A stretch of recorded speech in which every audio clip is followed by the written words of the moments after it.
Upon finishing Horizon Forbidden West, I proceeded to ramble through the credits about my in-the-moment feelings of the game. I think I did that poorly, and decided to create a review on the game now that it's been a few weeks. I guess the first question for a lot of people would be, why do I care about your opinion? And ultimately you might not. If you watch my playthrough of the game, you may be interested to understand a more composed opinion as opposed to, oh my god, that sucked. Okay? I hated that. Okay, well all of that was just bullshit. It's gonna take forever. Oh my god. I don't have errand. Please shut up. Oh my god. If you watched my playthrough because you couldn't play the game but had no interest in the human element that is me, then you already got what you wanted. And so did I. Your views. Outside of this, I'm currently a third-year game design student, and although I don't believe it to be my vocation in life, I've always felt strongly about the medium, and as such must force those feelings upon you with an unrelenting fury. Anyway, welcome to my review of Horizon Forbidden West.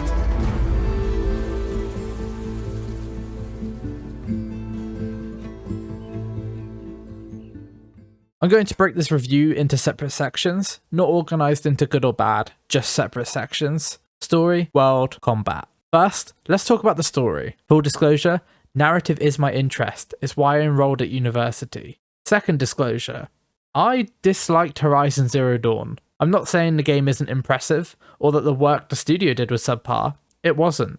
That's evidenced by the millions of players who hold a deep and passionate love for the game and its characters.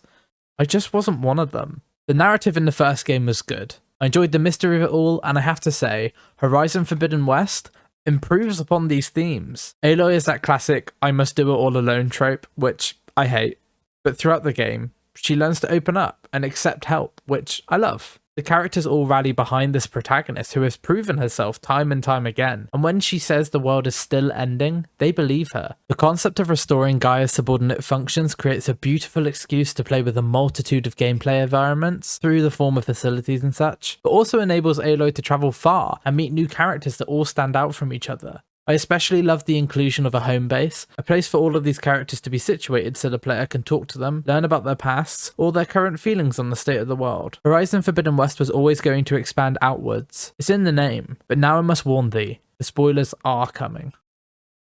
Let's talk about the freaking Zeniths. Horizon Zero Dawn toyed with the fact that people would attempt to colonize elsewhere instead of saving the world they live on. No clue how they came up with that idea. But we're led to believe that the shuttle failed and blew up. How misled we were, dear players, when the Zenith colony returned to Earth with super powerful alien tech. And just to emphasize this, because I think it's brilliant, the Zenith colony, not even descendants, the actual original Zeniths who left the planet nearly 1,000 years prior. Why is this brilliant? Because for an entire game, everything you learnt about the past came from a hologram or diaries. No questions could be asked about the events because there was no one alive who could answer those questions correctly. Now we have Tilda Vandermeer, a Zenith who sides with us throughout the game to take down the other Zeniths. But wait, there's more.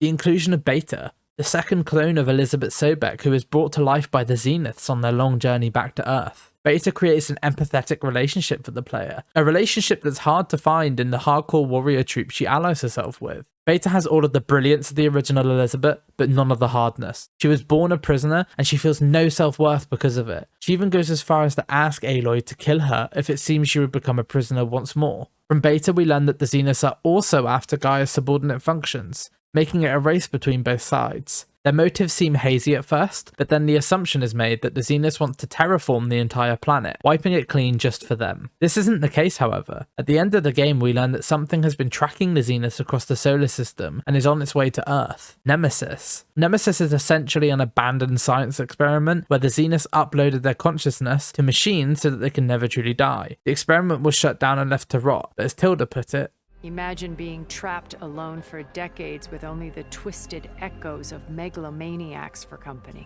And suddenly the motive has changed. Gaia is needed to make an uninhabitable planet livable, one so far away Nemesis could never find them, because Nemesis will never stop until the Zeniths are dead, and it will destroy every planet that gets in its way, which is seemingly Earth. And that's been proven. It was said that Nemesis was the one to send the signal that set Hades off in the first game. Nemesis is the perfect little cherry at the end of the narrative that opens the doors to the Horizon Horizon trilogy, but could I play another one? Before I can answer that question, we have to talk about some of the things I don't like, which is basically everything else. I'm going to start with the open world. Throughout both games, this has been one of my least favourite aspects, not because it's done poorly in itself, I couldn't claim such a thing. Their procedurally generated environments dictate a logic that helps to create consistently realistic surroundings, down to certain plants only being near specific quantities of water. That's not my issue with the open world. My issue with the open world is the narrative element. Sure, I could complete 28 side quests, or collect everything on the map, or even go flower picking. No rush. The world only has a couple months to live. Relax. Treat yourself. I cannot enjoy the open world because the narrative funnels me into a time-sensitive, overarching story with incredibly high stakes. And I know I could spend thousands of hours walking around doing absolutely nothing, and the game wouldn't actually enter a world over state. I know that, but with a compelling narrative, engaging with a game shouldn't feel like abandoning the main story. And truthfully, this could just be me. I would feel more compelled to engage in the open world if it wasn't for the next section, the combat.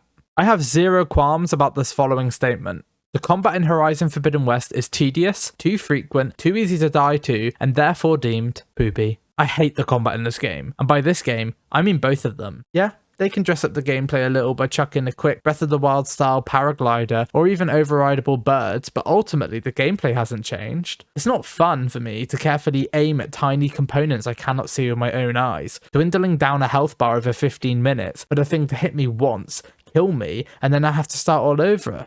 In isolation, I could have accepted that maybe I'm just bad, and I'm only mad because I'm bad. However, alongside this, I had put 70 hours into Elden Ring and have never been seriously mad once. The whole genre is about ruffling my feathers and pissing me off, and yet Horizon Forbidden West manages a whole lot more than Elden Ring has. I found myself scrounging for parts to make traps. Traps afforded a ton of damage to machines with little work, and if the fight wasn't avoidable, I would rely on that. If it was avoidable, I avoided combat at all costs, and I know for a fact that there were combat features in the game that I didn't utilize. Quite honestly, I forgot they existed. The game does a poor job of reminding you that other elemental arrows and tools likely exist for crafting and such. To date, the Horizon franchise had my least favourite combat system I have ever interacted with. Another minor gameplay feature that was underwhelming was the flying. I get why they included it, it was fan service. Even me, knowing what I know, wanted them to include it, but there is a reason games don't often include free flying like that.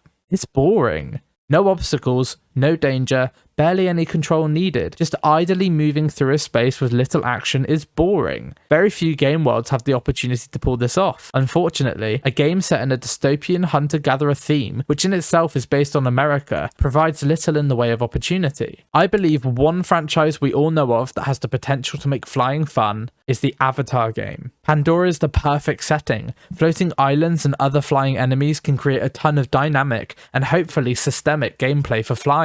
If they treat it like the parkour system in Dying Light 2, we could have a hell of a revolutionary advancement in flight gameplay. Wow. I am sorry for the onslaught of negativity there. I promise there were areas of the game I enjoyed. The outfits were great, the skill trees were extensive, the characters were wonderful, the world and general graphical fidelity was stunning. My thumbnails never looked better, and the free running was refined, though still clunky at times. So, could I play another one? If they completely rehauled the combat system, made a more accessibly explorable world, created more situations for varied playstyles, and changed the overall gameplay loops, yes. If not, absolutely not. I wouldn't even consider it. I currently don't see a third game diversifying the general gameplay loops of delving into facilities, activating something, fighting something big, then successfully completing that facility. Right now I can only predict that they will reskin it in a new place, with a new story, and then give you the same rinse and repeat tasks. So, Horizon Forbidden West. I rate it 6 out of 10 Sunwings. Too harsh? Too fair? Let me know your thoughts. These are just my opinions, and by the daily I see other people enjoying it a ton more than I did, which is amazing. Did you guys play it or watch me play it? I'd love to know. If you enjoyed, please subscribe. It's free, and like the video. I'm told it helps me a lot. If you're looking for something new to watch, try the Horizon playthrough. If you've already watched a playthrough of that, try my Dying Light 2 playthrough. Keep your eyes out on my channel, because I am doing an entire God of War franchise playthrough leading up to Ragnarok, and I'm really looking forward to it. Thank you again. Until next time.